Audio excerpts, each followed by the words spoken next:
Hello, let's talk about IP addresses in this video. So an IP address is a number assigned to a device on a network to identify it and to indicate its location. So it's not a human that gets this, it's not software which gets this, it's the device. And there are two key parts to this definition. So first of all, the identification side of things.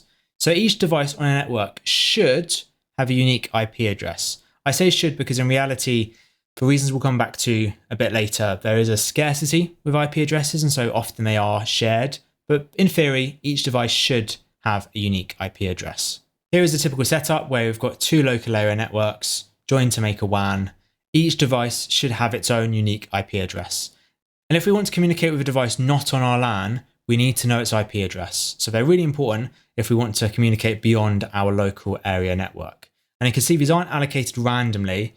That IP addresses are allocated very carefully. For example, they're allocated so that IP addresses on the same network have a common start to the IP address as a quick way to determine if a device is on your network or not.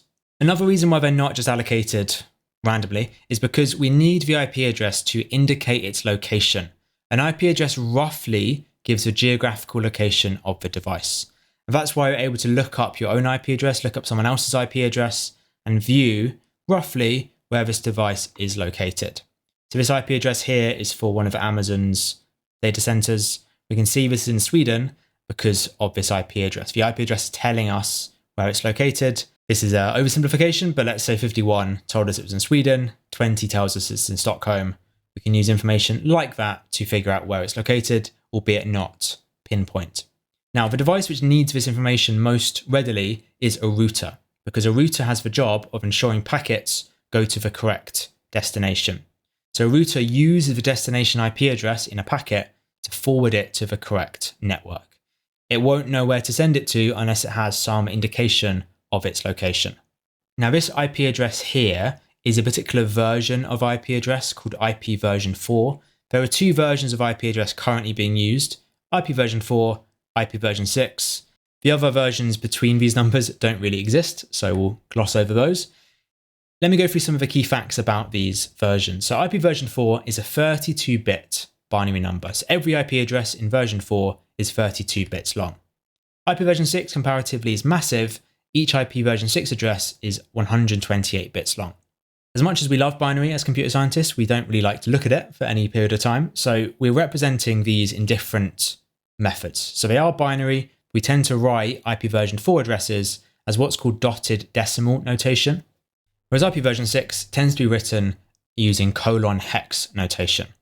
So these are two examples of these IP addresses written in human readable form. So dotted decimal is 4 groups of 0 to 255 separated by full stops, whereas colon hex is 8 groups of 4 hex digits separated by colons. Because IPv6 is so long, we often want to try and shorten it wherever we can. You can see that I've just got a 0 here and I've got 44C here, which aren't groups of 4. If I've got leading zeros, they often just get cut off to make it a little bit shorter. But there are still 8 groups of 4 hex digits there. So why are there two versions of IP address? Well, IPv4 was what we were using for most of the internet's history. The issue is IPv4 gives only around 4 billion possible unique addresses. It's 4 billion because I'm doing 2 to the power 32, which is roughly 4 billion.